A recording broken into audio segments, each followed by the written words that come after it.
Rollei was a German manufacturer of optical equipment that was most notably known for their invention of the Rolleiflex TLR camera. I first heard of Rollei because of this Rolleiflex camera, and a lot of people herald this camera as the twin lens reflex camera. It's a classic that I still haven't been able to shoot. Since the 1970s, the company has been rebranded several times, and today the Rollei name is borne on photographic films, film processing chemicals, and other film photography equipment. What's going on, everybody? I'm Paris, and today I'm going to be going over one of those Rollei films known as Rollei Ortho 25+.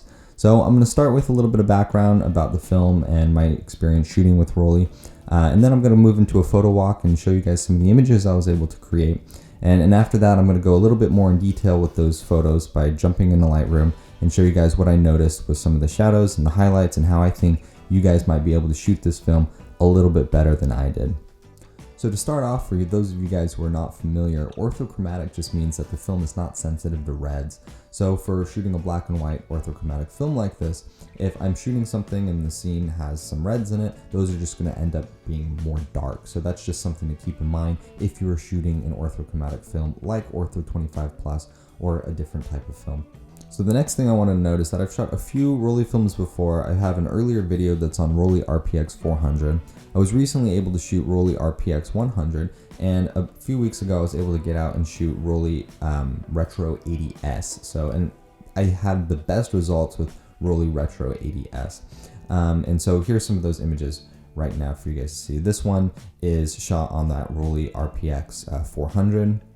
This was in a Leica R6. And then these next ones were shot with Rollei Retro 80S. These were also shot with my Leica R6. And this was an interesting scene because I went out and just shot all 36 frames in one spot. That was kind of a challenge I gave myself. And then the Rollei RPX 100, so here's a shot from that. And this one wasn't shot on a 35mm camera. This was shot on my Fuji GW690, so this is a 6x9 medium format camera that I loaded this roll into.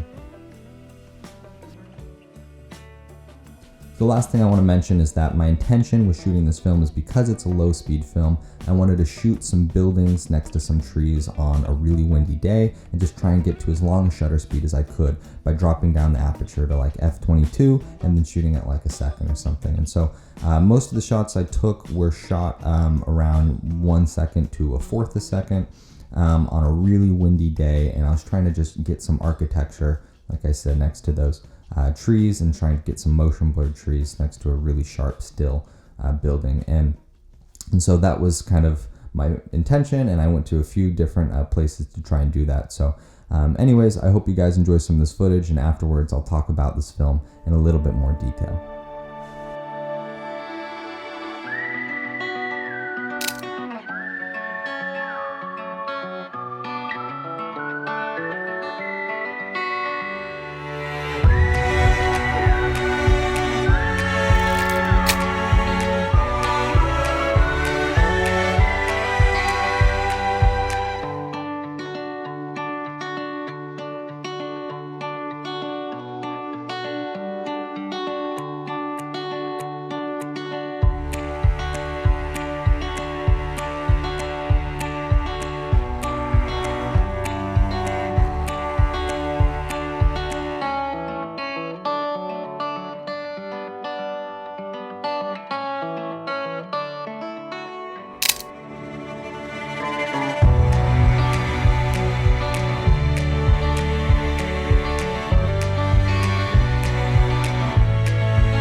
So I hope you guys enjoyed some of that footage, and now I just want to talk a little bit more about this film and some of the things that I noticed. So as with all of my black and white films, I developed with Cinestill DF96 monobath, and I have a lot of feelings about this developer now. I think it's really easy and it's great for anyone who's trying to learn how to develop film at home. It's just one chemical, it's super simple, the instructions are very simple, and you get great results for the most part. But with some of those finer grain films or some specialty films, there's no developing time listed for those, and there's some guesswork that has to be done. It also adds a little bit of contrast, which I find has made some of my shots on these finer grain films less sharp than some of the results I've seen, but there could be a number of reasons for that, so I'm not going to put that completely on DF96. But I could possibly do a whole video on DF96 and some of the other developers that I use to develop all my films, but I only mention that now here because one of the films that doesn't have a listed time for Cinestill DF96 is Ortho 25 Plus. So there's a little bit of guesswork I had to do when I was developing this. And with Rollei Retro 80S, they mentioned that it's best shot at ISO 25 and developed at normal times. And so I thought that, okay, maybe I'll have to do a little bit longer of a development for Ortho 25 Plus because it's also a finer grain film like Retro 80S. And so I let it go for maybe about an extra minute in the monobath, and I ended up over developing these images by maybe a stop. So it doesn't look too bad. The images look okay in my opinion, but that's something to note. So you'll probably get sharper images if it's developed properly. Another thing I wanted to note is that I shot with a UV haze filter. I'm not much of a filter guy, but I recently got this lens that I should put on my Contax, and it came with a UV haze filter, and I didn't really pay much attention to it, and I just shot with it. And by the time I noticed that I had it on, I was like, oh, whatever, I'll just shoot with it. And so I shot with that, but then I noticed that the film was very low contrast, and so I was like, okay, well, maybe this filter added to that low contrast. So I'm not really sure. I also don't know how high quality of a filter that was, but anyways, I think that you guys can get a little bit better results if it's developed properly. You're not shooting with a UV haze filter, so those are two big things. And the other two things that I noticed is that it held a lot of shadow detail, or at least I was surprised. And then in the highlights, it was the opposite. It didn't hold too much detail at all. So I'm gonna go ahead and show you guys what I mean a little bit more explicitly in Lightroom now. So now I'm going to go ahead and jump into Lightroom and talk about the film in a little bit more detail, and just show you guys some of these photos a little bit more closely. So if we just look at the highlights here, if we just slam them all the way down, they do not hold too much detail. Now this shot was probably a little bit overexposed and overdeveloped, so that's accentuated here. You also probably won't just slam your highlights down like this, but I just wanted to make a note of it so you guys know if you start playing around with this variable what to expect.